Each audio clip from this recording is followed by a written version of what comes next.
Mesdames, Messieurs, bonsoir. Mardi 27 mars 2018, voici la une du journal.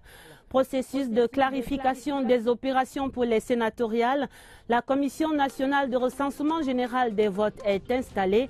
22 membres pour finaliser les procès-verbaux attendus dans 3 jours. C'est à découvrir dans un instant. Processus d'indemnisation des victimes de la catastrophe ferroviaire des ECA. 17 mois après le drame, le dossier du 20h30 fait le point des opérations et des modalités. Processus de clarification sur la légitimité du Comité national olympique et sportif du Cameroun. Des rumeurs persistent quant à la suspension du président Ahmad Kalkaba Malboum. Le 20h30 mène l'enquête. Voilà pour les titres. Ouvrant le journal avec l'entrée en scène ce mardi à Yaoundé de la Commission nationale de recensement général des votes dans la suite du processus électoral pour les sénatoriales 2018. Les 22 membres de cette instance étaient installés au Palais des Congrès de Yaoundé par Clément Atangana, le président du Conseil constitutionnel. Ils viennent de l'administration territoriale, de l'ECAM, du ministère de la Justice, des états-majors des 9 partis en lice pour le Sénat cette année. À leur tête, Émile Essombe. Le profil des 22 commissaires et leur mission, c'est dans ce reportage de Eugène Bey. Elle était très attendue pour donner un coup d'accélérateur au processus en cours. Elle est enfin là, la Commission nationale de recensement général des votes. Elle sera présidée par Émile Essombe, haut magistrat, membre du Conseil constitutionnel. Aux côtés du président, pour l'accomplissement de cette exaltante mission, 21 membres, donc 5 issus de l'administration, 5 d'Elections Cameroun, 2 magistrats de l'ordre judiciaire et 9 représentants des partis politiques en compétition pour cette sénatoriale. L'article 69, alinéa 1, dispose que la Commission nationale de recensement général des votes procède au décompte général des votes au vu des procès-verbaux et des pièces annexes transmises par la Commission régionale de supervision. Sa compétence, précise l'alinéa 2 du même article, l'autorise à redresser les erreurs matérielles éventuelles des décomptes des votes, mais en aucun cas, elle ne peut annuler les procès-verbaux reçus des commissions régionales. La loi fait obligation à la Commission nationale de recensement général des votes de transmettre ses résultats au Conseil constitutionnel dans un délai de 5 jours à compter de la clôture du scrutin. Le président Essombe, malgré les délais qui courent, reste serein. Nous devons rendre notre copie dans les meilleurs délais. Et par la loi, nous avons 5 jours. Les 5 jours sont compris dans le délai du Conseil constitutionnel pour proclamer les résultats. Ce qui veut dire que si nous pouvons le faire en 2 jours, tout le monde y gagnerait. La seule difficulté serait l'acheminement des procès-verbaux en provenance des commissions régionales. En commettant les nouveaux membres à la tâche, le président du Conseil constitutionnel, Clément Atangana, a mis un accent particulier sur le travail en équipe et la discipline pour respecter les délais prescrits par la loi. Il y avait séance plénière ce mardi après-midi au Sénat. La Chambre entière examinait pour adoption 4 projets de loi. Des travaux conduits par Marcel Ndjifenji, le président de la Chambre, en présence de Amadou Ali, le vice-premier ministre délégué à la présidence chargé des relations avec les assemblées. Richard Talatodem, le compte rendu. Le président du Sénat, Marcel Ndjifenji, a adopté cette attitude 4 fois de suite au Sénat. Les sénateurs au complet adopté 4 projets de loi sans modification venus de l'Assemblée nationale. Les rapports du travail de fourmi abattus par la Commission des affaires étrangères ont été lus. Des éclaircissements et des éléments complémentaires donnés par les membres du gouvernement qui défendaient ces projets de loi. Alamine Ousmane May, de l'économie, de la planification et de l'aménagement du territoire, a tout dit sur l'importance de la facilité africaine juridique. Et les sénateurs adoptent le projet de loi signé à Yaoundé le 15 avril 2009, autorisant le président de la République à ratifier l'accord sur sa création. Après des explications supplémentaires de Louis-Paul Motazeux, ministre des Finances, le projet de loi signé le 24 août 2017 à Yaoundé, autorisant le président de la République à ratifier la convention qui évite la double imposition des compagnies de transport aérien entre le Cameroun et la République fédérale d'Allemagne en matière de fortune et de revenus, a été adopté. Il est question que les compagnies qui vont prendre cette décision de desservir l'autre pays ne seront plus taxées doublement, c'est-à-dire que dans leur pays et dans le pays de destination. Elle permet d'encourager, d'inciter chacune des compagnies à desservir l'autre pays et donc à développer les échanges et le tourisme et donc favoriser le développement économique entre les deux pays. Troisième projet de loi adopté par les sénateurs, celui autorisant le président de la République à ratifier l'accord général de coopération entre le Cameroun et l'Afrique du Sud, signé le 26 septembre 2006 à Yaoundé. Le quatrième projet de loi adopté, celui autorisant le président de la République à ratifier le mémorandum d'entente sur la coopération économique entre l'Afrique du Sud et le Cameroun. Les sénateurs les ont d'autant plus facilement adoptés que le ministre délégué auprès du ministre des Relations extérieures, chargé de la coopération avec le Commonwealth, Félix Bayou, leur a donné des éléments complémentaires qui montrent que ces projets de loi vont renforcer davantage une coopération gagnant-gagnant entre le Cameroun et l'Afrique du Sud, surtout dans le secteur privé. La plénière au Sénat s'est déroulée en présence du vice-premier ministre, délégué à la présidence, chargé des relations avec les assemblées, Amadou Ali. Ouvrons à présent le dossier du journal pour évoquer le souvenir de la catastrophe ferroviaire du 21 octobre 2016 à Ezeka. Souvenir toujours douloureux dans les mémoires 17 mois après le drame. La vie n'a pas vraiment repris son cours normal dans toute la chaîne. Premier constat positif, le processus d'indemnisation des familles a notablement avancé. Camrail annonce par exemple la fin des indemnisations liées aux préjudices matériels. Quid donc des dossiers des personnes décédées ou blessées? Voici le point de la situation avec Rodrigue Bertrand-Tueno. Rendu au 31 janvier dernier, la situation des indemnisations du sinistre ferroviaire d'octobre 2016 à Ezeka se présentait ainsi.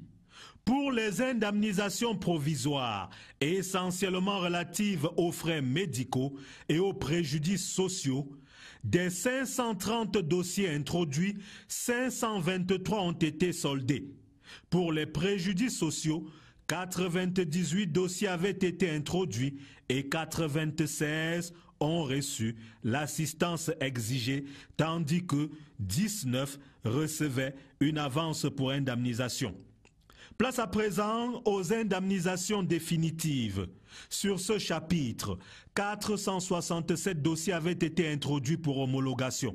434 ont été homologués et soldés, tandis que 33 sont en cours de finalisation avant d'être soldés. Dernier chapitre de ces indemnisations, celui relatif aux préjudices matériels. Le résultat est de 100%. Car les 764 dossiers introduits ont été tous définitivement indemnisés. En somme, l'indemnisation des victimes du drame d'Ezeka fait son bonhomme de chemin.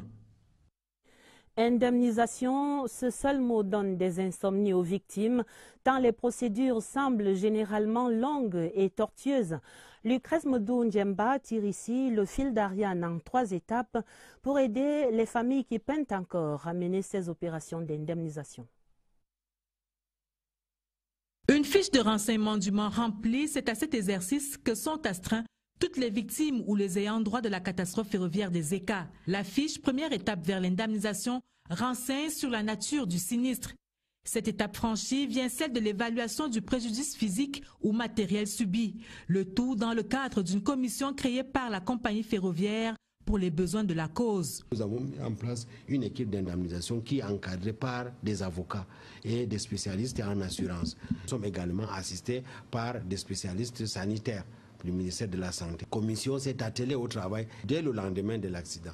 Les réclamations et autres sont reçues, examinées par la commission, filtrées, et ensuite transmis au niveau, n'est-ce pas, des spécialistes. Pour les deux parties, l'arbitrage en dernier ressort se fait devant les tribunaux avant le paiement proprement dit. 17 mois après la catastrophe des ECA, les indemnisations se poursuivent. La compagnie ferroviaire ayant décidé de ne pas tenir compte de la prescription d'1 an indiquée par la loi à condition que le sinistre ait été enregistré. Voilà qui est clair pour aller jusqu'au bout de ces procédures d'indemnisation. Et l'autre conséquence de la catastrophe ferroviaire du 21 octobre 2016 reste bien l'annulation même du train Intercity de Cam Rai sur la ligne Yaoundé-Douala. Une interruption qui pénalise autant les usagers que la compagnie ferroviaire elle-même par l'énorme manque à gagner. Le train sifflera-t-il encore sur cette ligne? Marie-Laurence Senké explore ici les perspectives pour une éventuelle reprise du train Intercity.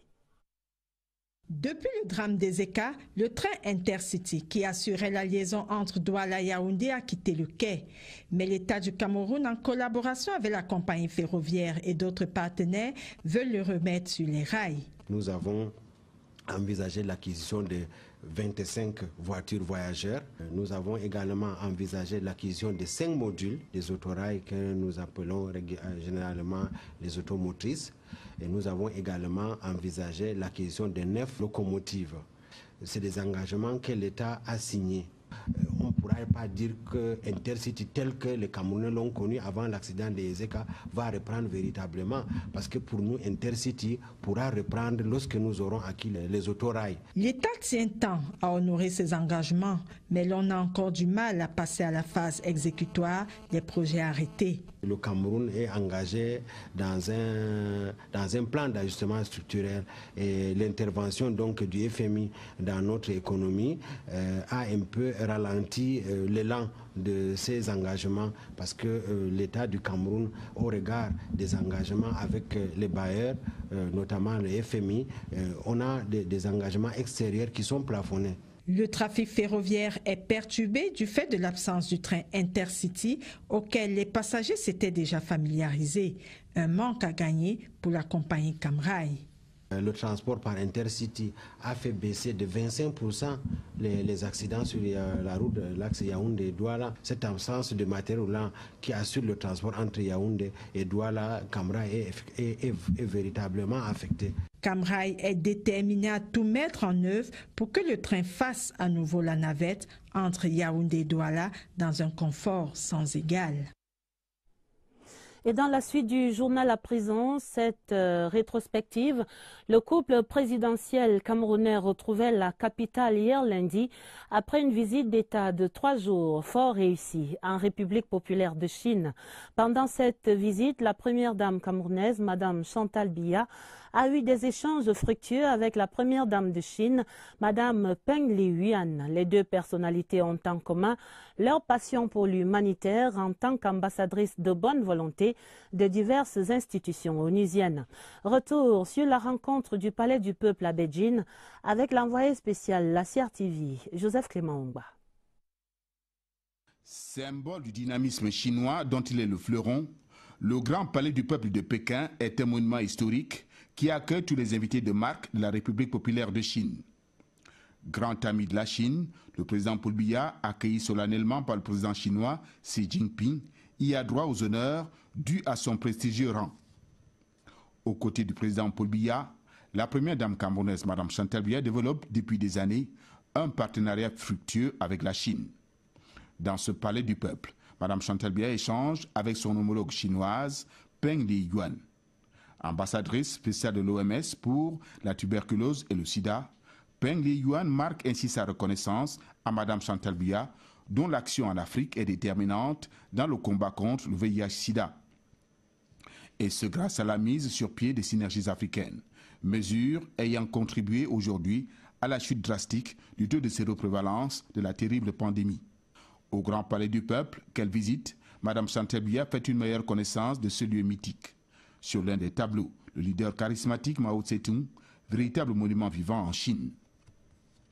L'édifice rassemble aussi la fine fleur du génie créateur et artistique de Chine. Des tableaux, des objets d'art et bien d'autres instruments, comme ce piano présenté comme le plus grand du monde. À Pékin, Le couple présidentiel rend hommage aux héros du peuple chinois. À Shanghai, Mme Chantal Biya visite avec son époux une cité dont les ambitions épousent les rêves de grandeur de la Chine, une ville de 50 millions d'habitants qui symbolise aussi l'envol de la Chine dans le secteur aéronautique. Ici et là, Mme Chantal Biya ne manque pas de faire un plaidoyer pour le mieux-être des populations vulnérables du Cameroun, dont la Chine a toujours été un soutien indéfectible. En économie, la troisième phase du programme Filets sociaux est en marche. 30 milliards de francs CFA seront dépensés dans les 5 prochaines années à travers les 7 régions pour diminuer la pauvreté. Le Cameroun et la Banque mondiale accélèrent ainsi la lutte contre la pauvreté à travers le Cameroun. La 15e session du comité de pilotage de ce programme est ainsi l'occasion ce soir de mesurer l'impact du projet Filets sociaux sur le quotidien des Camerounais. C'est une évaluation de Alvin Giselze. La protection des couches vulnérables est au cœur de la politique gouvernementale. Avec l'appui de la Banque mondiale, le Cameroun a mis en place depuis quelques années un programme pour venir en aide aux populations.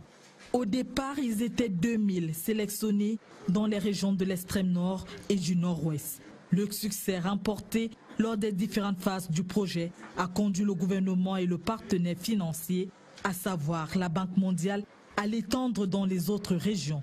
84 000 ménages sont aujourd'hui enregistrés dans ce projet.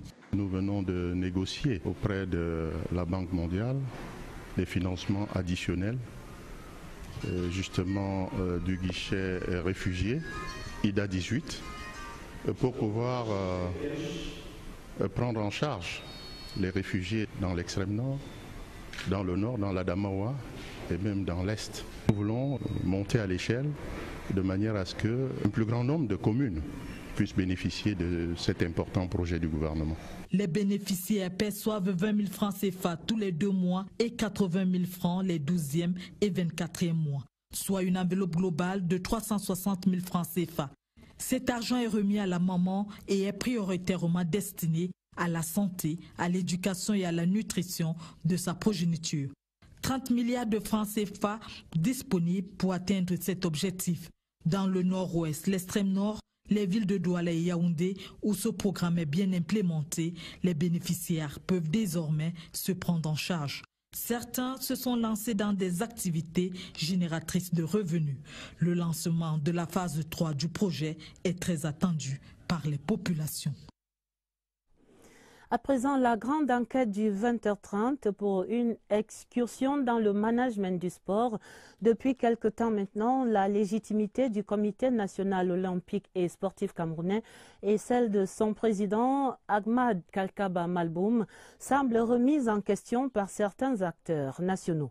Les raisons avancées, la suspension dont il ferait l'objet, décidée par l'ACNOA, l'Association des comités nationaux olympiques d'Afrique. Et pour y voir clair, voici quelques étalages du secrétaire général de l'ACNOA, l'instance fêtière, des propos compilés par Charlie Mérinos Liato. Pour comprendre la genèse de l'affaire Kalkaba, il faut remonter le temps jusqu'en mai 2017, à la veille des élections à la présidence de l'ACNOA, l'instance continentale des comités nationaux olympiques. Les démêlés du candidat camerounais avec son rival de l'époque, l'ivoirien Lassana Palenfo, ont vite conduit à un contentieux porté auprès du TAS, le tribunal arbitral du sport. Entre-temps, pour permettre le fonctionnement et la continuité dans l'administration de l'ACNOA, le bureau exécutif a pris une mesure conservatoire en suspendant le président élu Lassana Palenfo de ses fonctions jusqu'au verdict final. Cependant, sur le plan national, les différents rebondissements du conflit Kalkaba Palenfo ont été diversement appréciés, avec des conséquences souvent fâcheuses.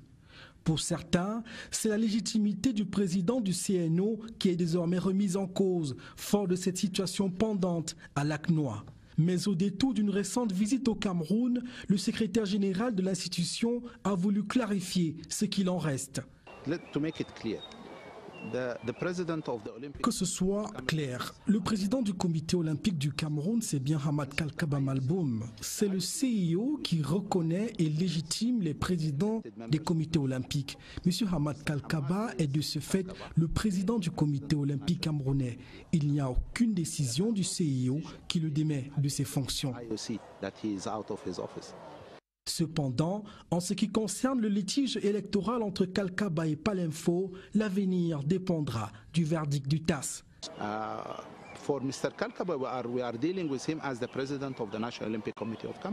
Nous traitons avec M. Kalkaba en tant que président du comité olympique du Cameroun. L'Assemblée générale a pris une mesure conservatoire selon laquelle, après le verdict du TAS, si la sentence est en faveur de Kalkaba, on reprend les élections à l'ACNOA. Et si c'est Palinfo, il continuera de plein droit ses fonctions de président. Fort de ces assurances, la légitimité de Hamad Kalkaba en tant que président du comité olympique camerounais ne souffre d'aucune entorse, en tout cas de l'avis des organisations internationales sportives dont le Cameroun est membre. Voilà qui a le mérite d'être clair. Parlons santé. Et l'ONG Malaria No More et ses partenaires qui s'accordaient ce mardi pour une plus grande mobilisation des acteurs nationaux dans la lutte contre le paludisme. Le plaidoyer de Yaoundé avait autour de la table divers acteurs et des chiffres qui appellent l'attention de la communauté nationale sur la morbidité du paludisme. Lucie Colette Avoulou. Le taux de décès dû au paludisme depuis 4 ans est passé de 40 à 27% grâce à l'utilisation des moustiquaires imprégnés à longue durée d'action, MILDA. Les groupes de population à risque sont les enfants de 0 à 5 ans, les femmes enceintes et les personnes vivant avec le VIH-Sida. Le gouvernement, à travers le ministère de la Santé publique, vise à réduire de 75% d'ici 2 ans la morbidité et la mortalité liées au paludisme. Malaria No More, une ONG en partenariat avec le réseau Population et Développement des parlementaires, se concerte sur les activités de 2018. Les parlementaires votent le budget et nous espérons qu'on va augmenter, on fait de la sensibilisation pour qu'on augmente la quote-part du Cameroun, que ce ne soit plus les étrangers qui financent pour la lutte contre le paludisme uniquement au Cameroun, que notre gouvernement aussi y participe et contribue. Nous parlementaires, nous sensibilisons aussi à la base pour que nos populations dorment sous moustiquaires imprégnés. Ces efforts conjugués pourraient constituer un soulagement certain pour les populations vulnérables. L'ambassadeur de France au Cameroun, son Excellence Gilles Thibault, présidait ce mardi les travaux du comité de sélection des projets de réinsertion de ceux des Camerounais résidant en France et candidats au retour au Cameroun. Ces projets sont conduits par l'Office français de l'immigration et de l'intégration. Nous faisons le point des travaux avec Catherine Toulou et Langa. C'est un retour volontaire. Ces quelques Camerounais de la diaspora se sont engagés à regagner le territoire national. Ils ont été encouragés par l'Office français de l'immigration et de l'intégration. L'Office qui accorde d'ailleurs une aide à la réinsertion sociale, une aide à la réinsertion par l'emploi et une aide à la réinsertion par la création d'entreprises. Ce mardi à l'ambassade de France, sur 9 projets présentés, 6 ont été validés par le comité de sélection des projets de réinsertion de l'OCI. On a vu des gens aussi qui étaient très motivés, profiter de l'aide apportée par la France pour la plupart, et c'est une condition du réussite, faire des choses qui leur tenaient à cœur. Les potentiels bénéficiaires sont venus présenter leurs projets. Je suis moteur de Fusion Technologies. C'est une entreprise qui fait dans la frontière de services numériques, spécialisée dans le data management et digital branding. Pas de conditions particulières pour bénéficier de cet appui, mais juste s'engager véritablement à réintégrer le territoire national. Allons à Douala pour le deuxième jour de la Foire internationale des affaires et du commerce qui bat son plein dans la capitale économique. Et ce, pour le grand bonheur des nationaux acheteurs. Près de 500 entreprises locales et internationales exposent en effet leurs produits et leur savoir-faire là-bas à Douala. Le Cameroun est bien représenté à cet événement, notamment à travers son stand dénommé Made in Cameroon. La présence camerounaise à la FIAC 2018, c'est un reportage de Zita Tangana de CRTV Littoral. 80% des entreprises présentes à la Foire des affaires et du commerce de Douala sont camerounaises. Divers secteurs d'activité sont représentés, le commerce général, la santé, le cosmétique, le textile en passant par le bricolage. Le leitmotiv qui est la promotion de tous les métiers du commerce est respecté ici par les entreprises camerounaises. Parler d'autres secteurs dans lesquels le Cameroun intervient ici à la FIAC reviendrait à introduire le tourisme, la technologie. Les banques, les finances et les assurances sont en mode séduction. Une cinquantaine d'artisans du Grand Nord exposent ce qui fait la force de l'économie dans le septentrion. Certains marchés, comme le marché de Mbopi ou le marché de Noël, font partie des attractions de la FIAC. Le Cameroun offre par ailleurs aux visiteurs ici à la FIAC ses mets gastronomiques tant convoités et des boissons purement camerounaises. Les médias présents sont tous camerounais et participent à leur manière au rayonnement de ce grand rendez-vous économique. C'est à découvrir à Douala. Le deuxième sommet panafricain des jeunes de 54 pays du continent se prépare et dans cette perspective, l'ambassadeur du Sénégal recevait ce mardi le représentant résident de l'IAI Cameroun, Armand-Claude Abanda, en discussion l'apport des TIC dans les activités agro-pastorales en Afrique. Christelle Fouda. Précise et concise aura été l'entrevue entre l'ambassadeur du Sénégal au Cameroun et le représentant résident de l'IAI Cameroun. En 30 minutes, les grandes lignes du deuxième sommet panafricain des jeunes des 54 pays d'Afrique sont passées en revue.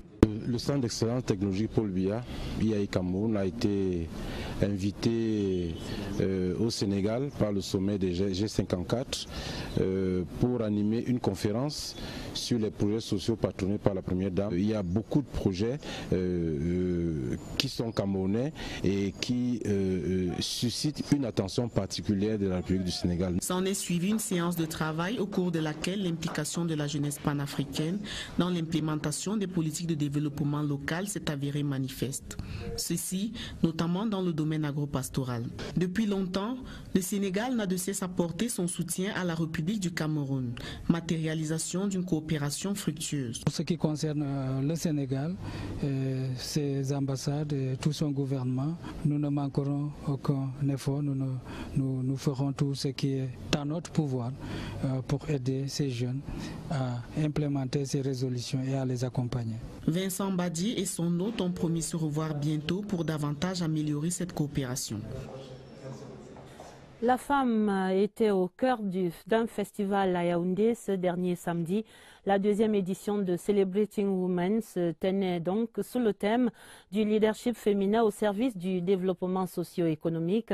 Au programme des conférences, ateliers de formation pour célébrer la femme et son potentiel. Une fois de plus, Christelle Fouda. Au-delà des artifices, les talents multiformes de la femme sont des moteurs de développement. Pour la deuxième année consécutive, le festival Celebrating Women a donné de l'éclat au potentiel féminin. Filles et femmes ambitieuses, mais aussi désireuses de bâtir carrière et entreprise à succès, s'y sont donné rendez-vous sous la férule de Henriette Sournac, marraine de l'événement. Lorsque j'ai été sollicitée pour être marraine du Celebrating Women, je n'ai pas du tout hésité parce que c'était pour moi de promouvoir l'entrepreneuriat féminin.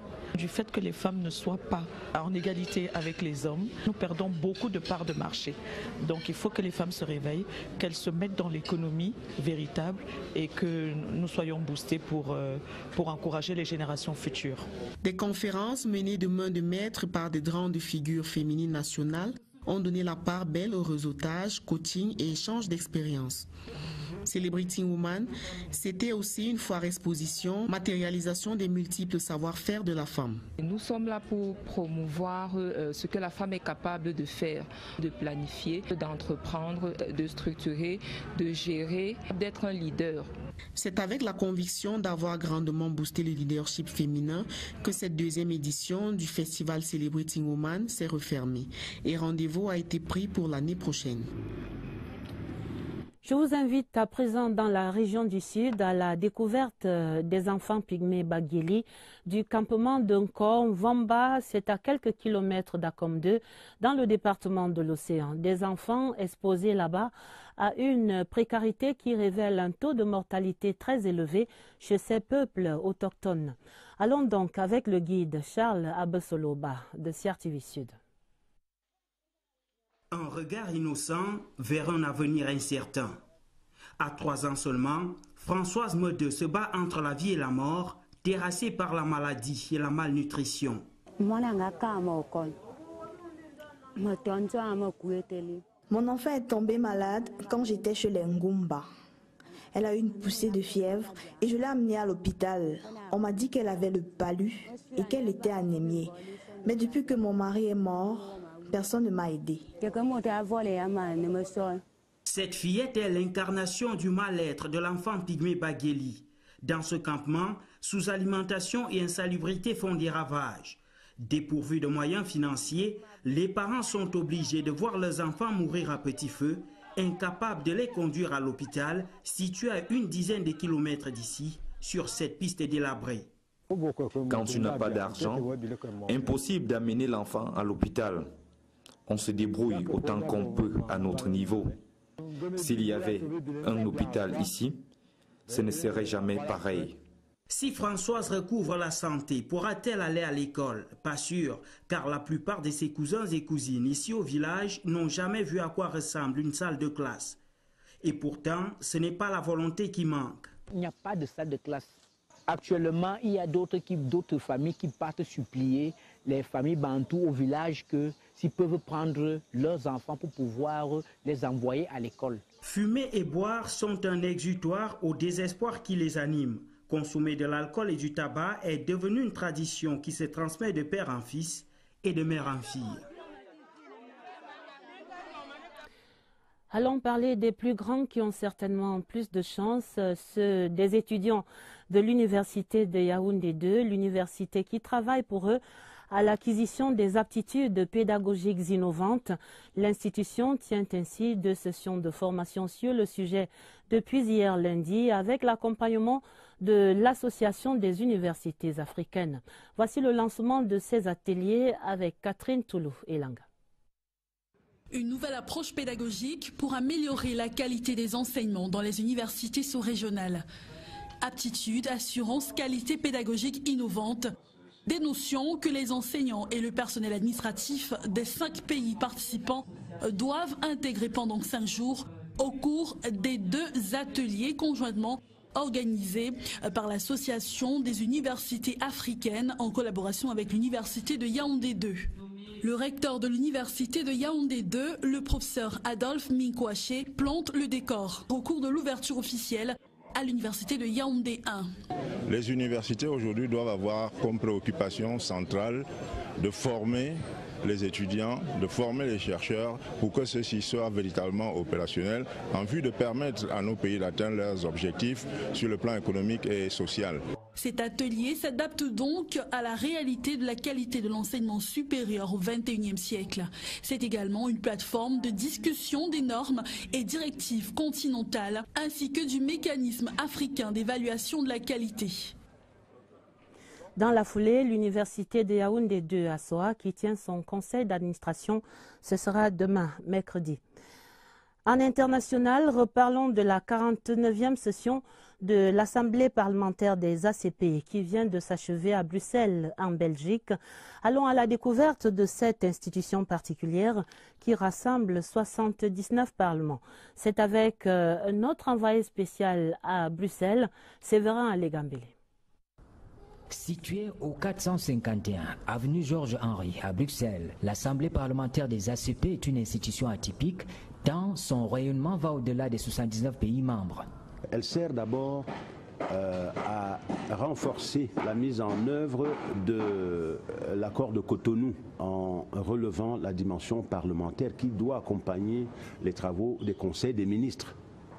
Elle sert également à entretenir des relations privilégiées avec le Parlement européen. Et c'est à ce titre-là que le président de l'Assemblée parlementaire ACP est également co-président de l'Assemblée parlementaire paritaire ACP-UE.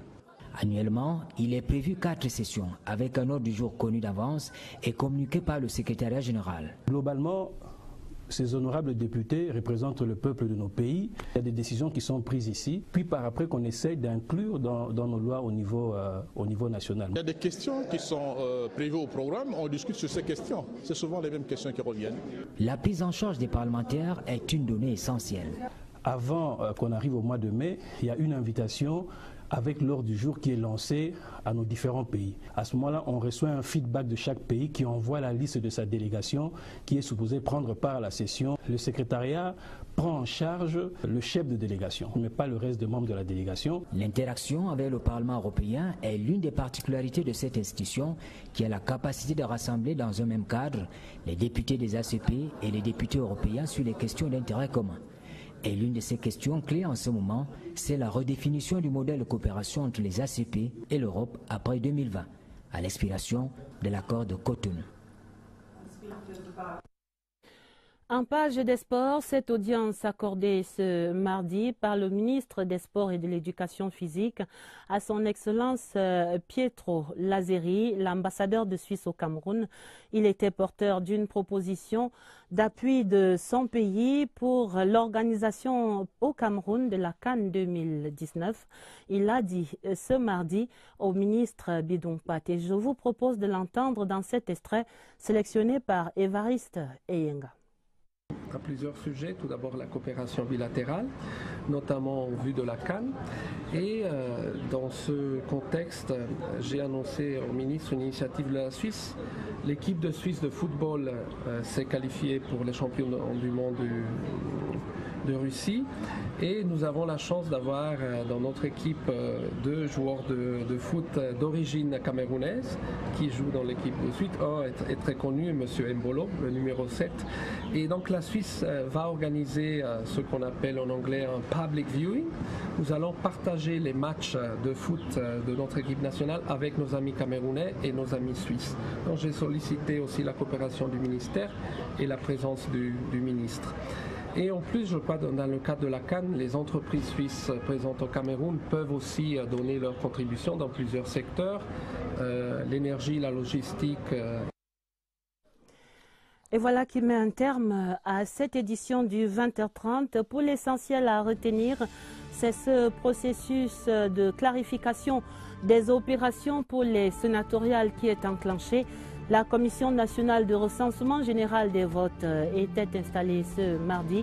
22 membres qui vont finaliser les procès-verbaux attendus dans 3 jours.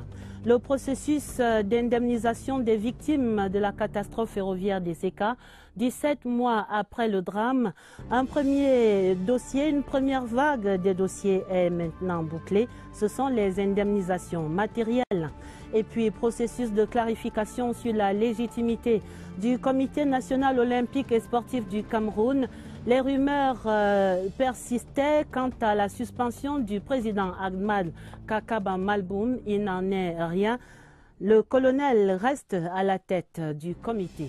C'était donc le 20h30, préparé avec la collaboration de Karine Olive Yabit. Vous aurez d'autres informations à minuit en compagnie de Nicole Doudou et de Baldwin Samin. Restez sur la CRTV. Très belle soirée et à demain, 20h30.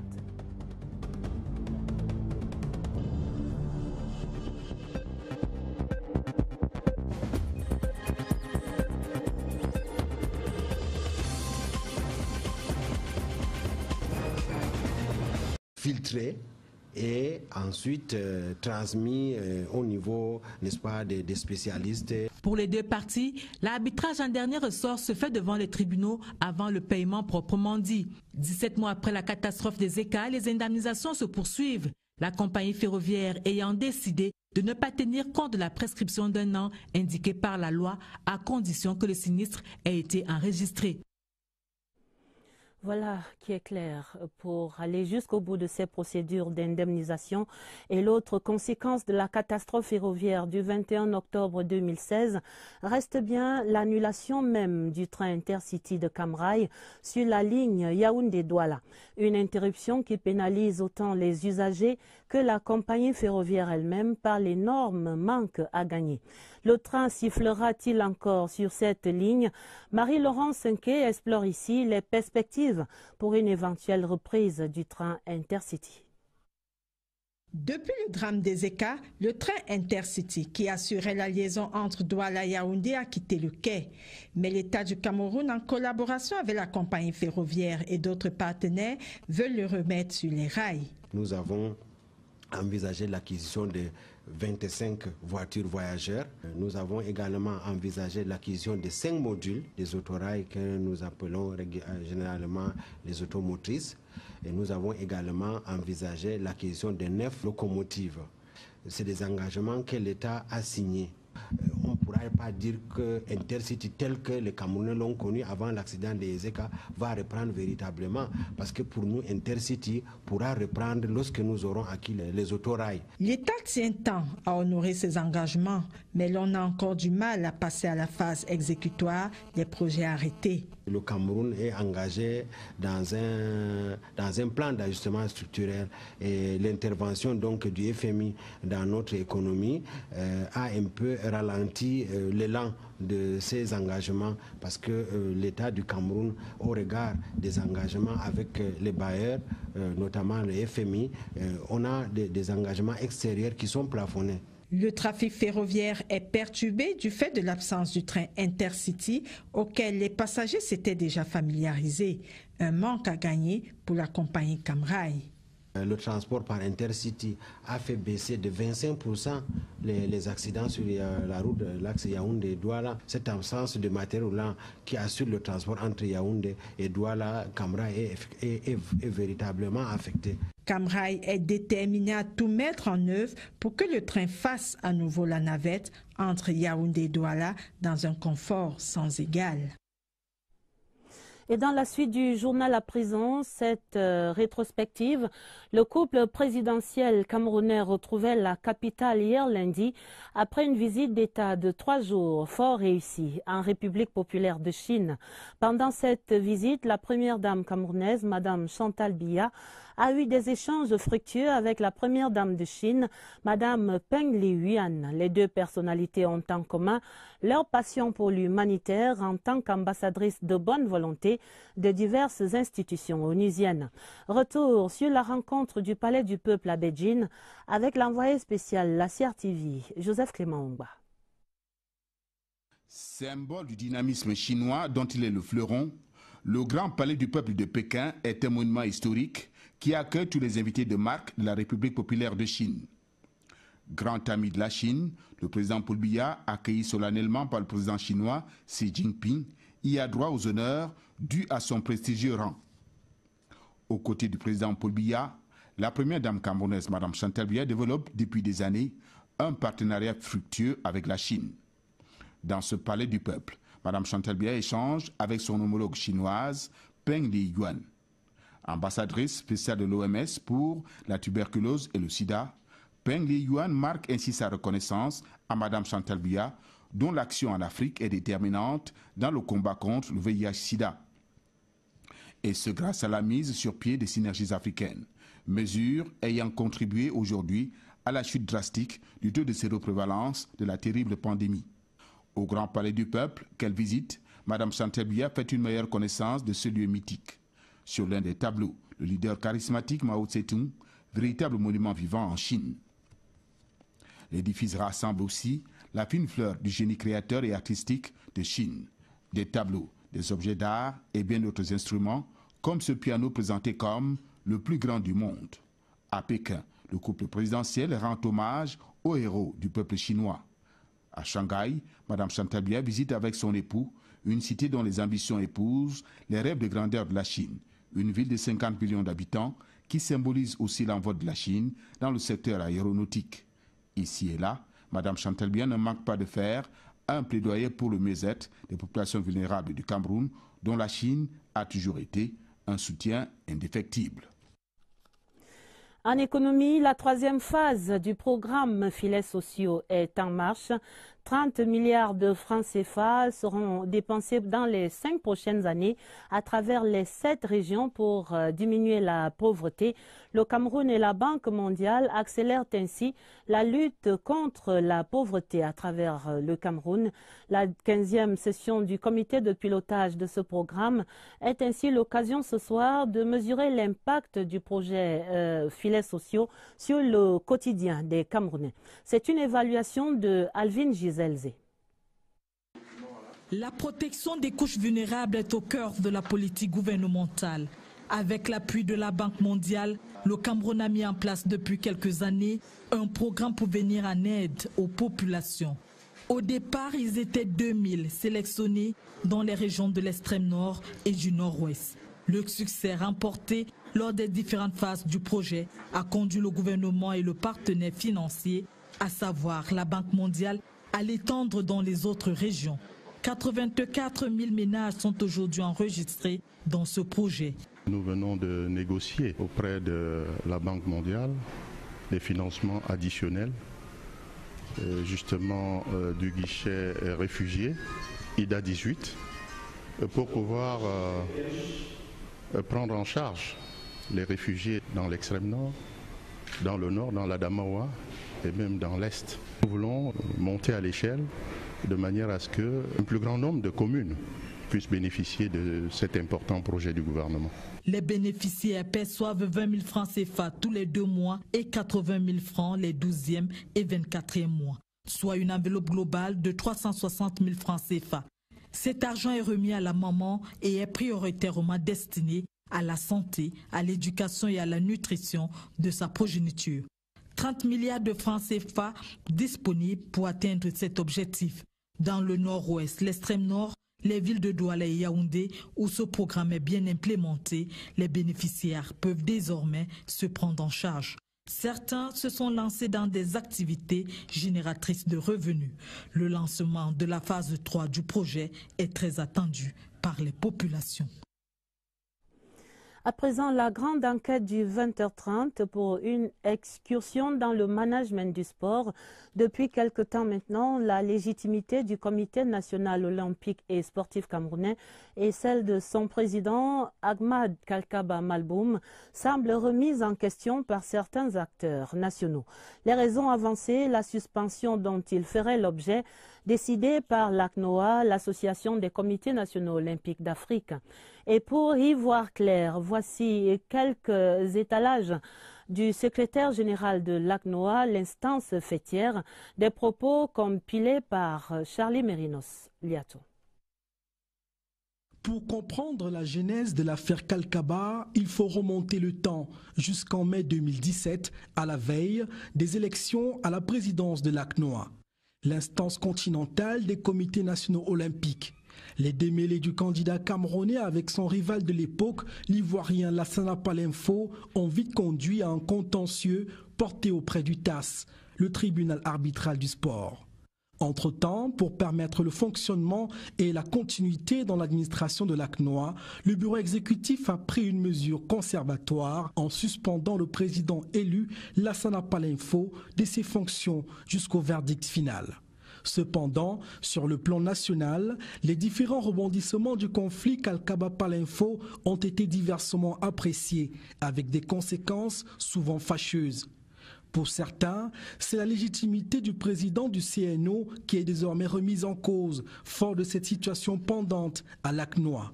Mais au détour d'une récente visite au Cameroun, le secrétaire général de l'institution a voulu clarifier ce qu'il en reste.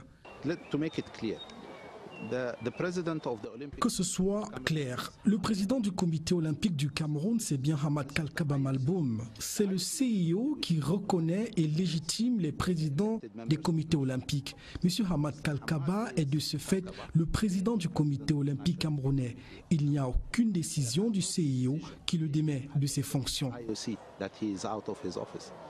Cependant, en ce qui concerne le litige électoral entre Kalkaba et Palinfo, l'avenir dépendra du verdict du TAS.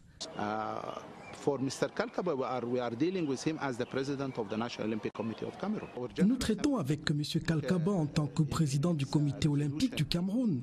L'Assemblée générale a pris une mesure conservatoire selon laquelle, après le verdict du TAS, si la sentence est en faveur de Kalkaba, on reprend les élections à l'ACNOA. Et si c'est Palinfo, il continuera de plein droit ses fonctions de président.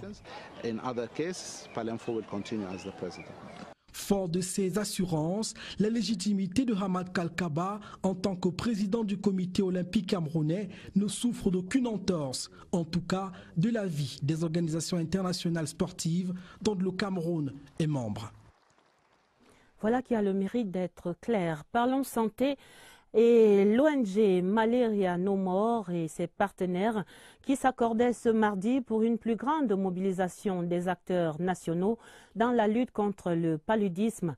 Le plaidoyer de Yaoundé avait autour de la table divers acteurs et des chiffres qui appellent l'attention de la communauté nationale sur la morbidité du paludisme. Lucie Colette Avoulou. Le taux de décès dû au paludisme depuis 4 ans est passé de 40 à 27% grâce à l'utilisation des moustiquaires imprégnés à longue durée d'action, MILDA. Les groupes de population à risque sont les enfants de 0 à 5 ans, les femmes enceintes et les personnes vivant avec le VIH-Sida. Le gouvernement, à travers le ministère de la Santé publique, vise à réduire de 75% d'ici 2 ans la morbidité et la mortalité liées au paludisme. Malaria No More, une ONG en partenariat avec le réseau Population et Développement des parlementaires, se concerte sur les activités de 2018. Les parlementaires votent le budget et nous espérons qu'on va augmenter, on fait de la sensibilisation pour qu'on augmente la quote-part du Cameroun, que ce ne soit plus les étrangers qui financent pour la lutte contre le paludisme uniquement au Cameroun, que notre gouvernement aussi y participe et contribue. Nous parlementaires, nous sensibilisons aussi à la base pour que nos populations dorment sous moustiquaires imprégnés. Ces efforts conjugués pourraient constituer un soulagement certain pour les populations vulnérables. L'ambassadeur de France au Cameroun, son Excellence Gilles Thibault, présidait ce mardi les travaux du comité de sélection des projets de réinsertion de ceux des Camerounais résidant en France et candidats au retour au Cameroun. Ces projets sont conduits par l'Office français de l'immigration et de l'intégration. Nous faisons le point des travaux avec Catherine Toulou et Langa. C'est un retour volontaire. Ces quelques Camerounais de la diaspora se sont engagés à regagner le territoire national. Ils ont été encouragés par l'Office français de l'immigration et de l'intégration. L'Office qui accorde d'ailleurs une aide à la réinsertion sociale, une aide à la réinsertion par l'emploi et une aide à la réinsertion par la création d'entreprises. Ce mardi à l'ambassade de France, sur 9 projets présentés, 6 ont été validés par le comité de sélection des projets de réinsertion de l'OCI. On a vu des gens aussi qui étaient très motivés, profiter de l'aide apportée par la France pour la plupart, et c'est une condition du réussite, faire des choses qui leur tenaient à cœur. Les potentiels bénéficiaires sont venus présenter leurs projets. Je suis moteur de Fusion Technologies. C'est une entreprise qui fait dans la frontière de services numériques, spécialisée dans le data management et le digital branding. Pas de conditions particulières pour bénéficier de cet appui, mais juste s'engager véritablement à réintégrer le territoire national. Allons à Douala pour le 2e jour de la Foire internationale des affaires et du commerce qui bat son plein dans la capitale économique. Et ce, pour le grand bonheur des nationaux acheteurs. Près de 500 entreprises locales et internationales exposent en effet leurs produits et leur savoir-faire là-bas à Douala. Le Cameroun est bien représenté à cet événement, notamment à travers son stand dénommé Made in Cameroon. La présence camerounaise à la FIAC 2018, c'est un reportage de Zita Tangana de CRTV Littoral. 80% des entreprises présentes à la Foire des affaires et du commerce de Douala sont camerounaises. Divers secteurs d'activité sont représentés, le commerce général, la santé, le cosmétique, le textile en passant par le bricolage. Le leitmotiv qui est la promotion de tous les métiers du commerce est respecté ici par les entreprises camerounaises. Parler d'autres secteurs dans lesquels le Cameroun intervient ici à la FIAC reviendrait à introduire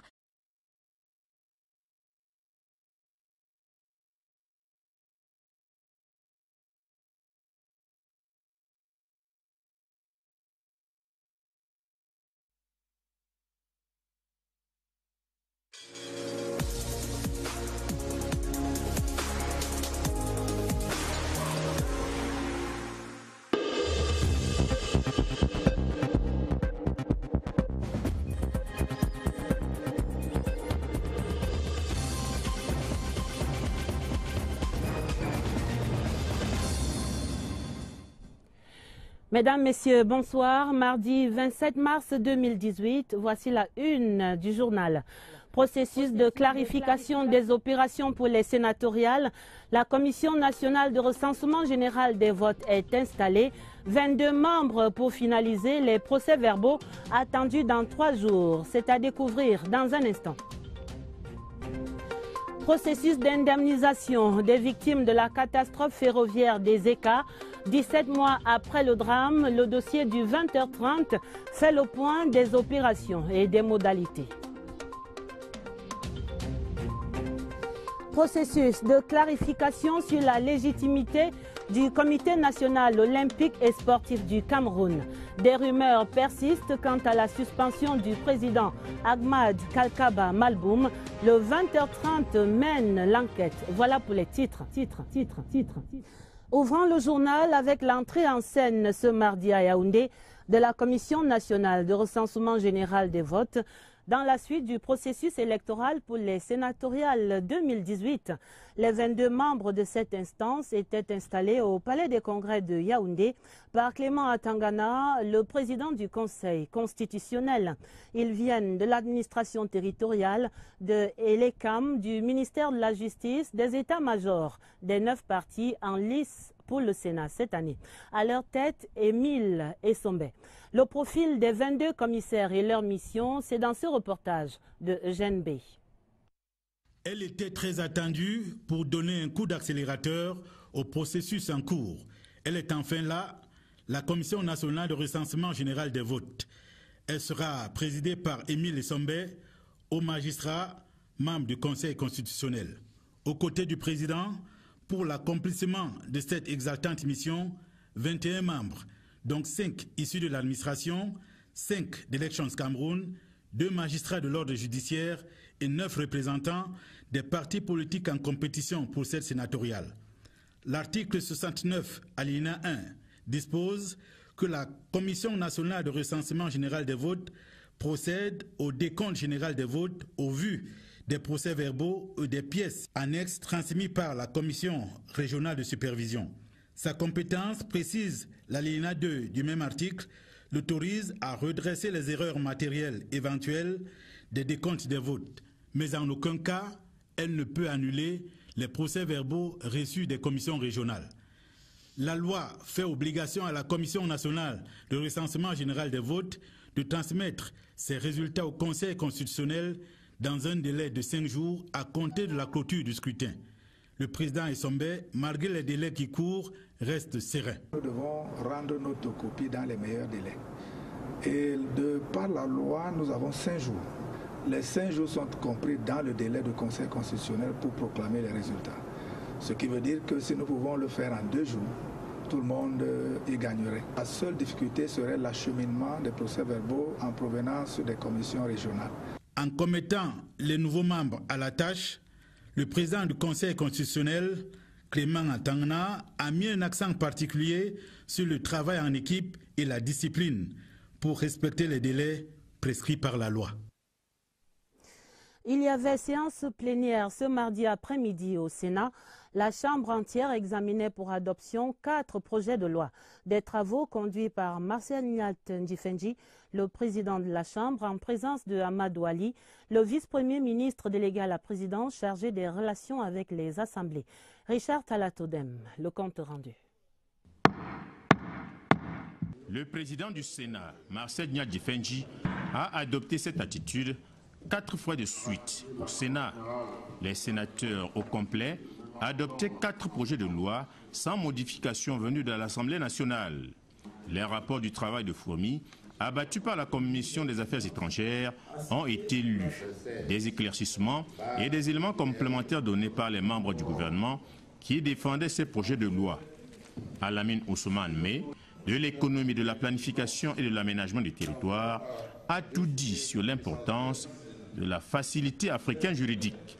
Et les sénateurs adoptent le projet de loi signé à Yaoundé le 15 avril 2009, autorisant le président de la République à ratifier l'accord sur sa création.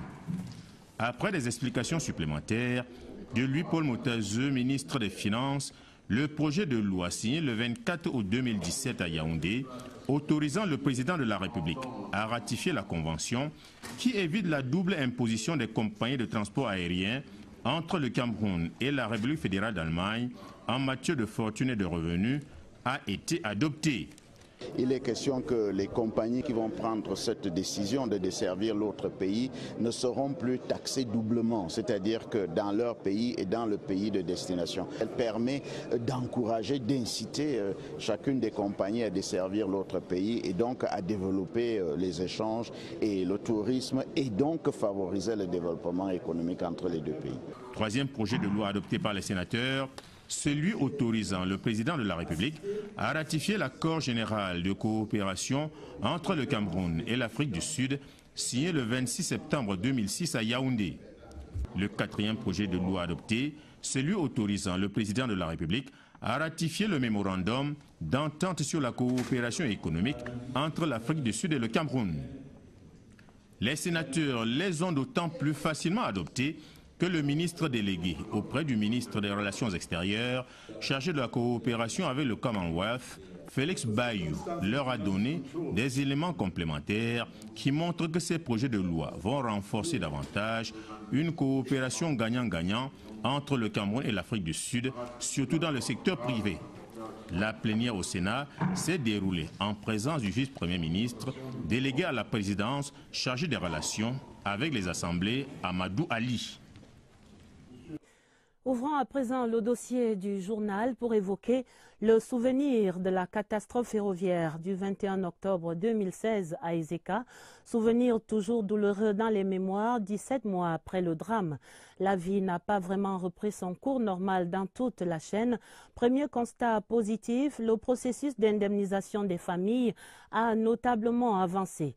Camrail annonce par exemple la fin des indemnisations liées aux préjudices matériels. Quid donc des dossiers des personnes décédées ou blessées? Voici le point de la situation avec Rodrigue Bertrand-Tueno.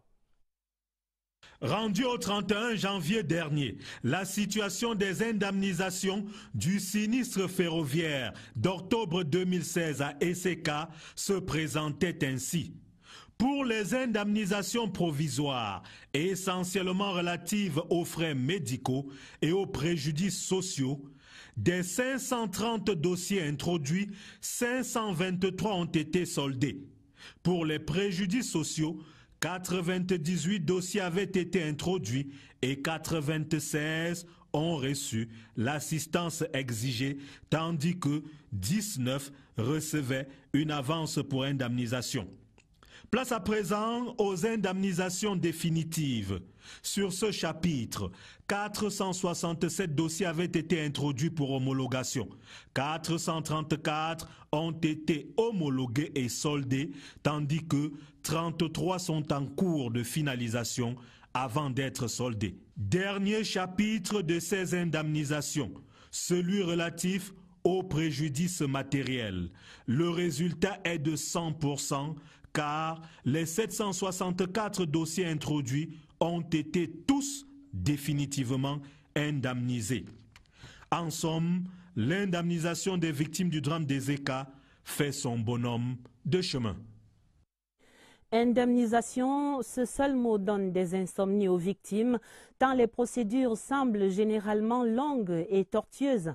Lucrèce Modou Ndjemba tire ici le fil d'Ariane en 3 étapes pour aider les familles qui peinent encore à mener ces opérations d'indemnisation. fiche de renseignement dûment remplie, c'est à cet exercice que sont astreints toutes les victimes ou les ayants droit de la catastrophe ferroviaire des ECA. La fiche, première étape vers l'indemnisation, renseigne sur la nature du sinistre. Cette étape franchie vient celle de l'évaluation du préjudice physique ou matériel subi. Le tout dans le cadre d'une commission créée par la compagnie ferroviaire pour les besoins de la cause. Nous avons mis en place une équipe d'indemnisation qui est encadrée par des avocats et des spécialistes en assurance. Nous sommes également assistés par des spécialistes sanitaires du ministère de la Santé. La commission s'est attelée au travail dès le lendemain de l'accident. Les réclamations et autres sont reçues, examinées par la commission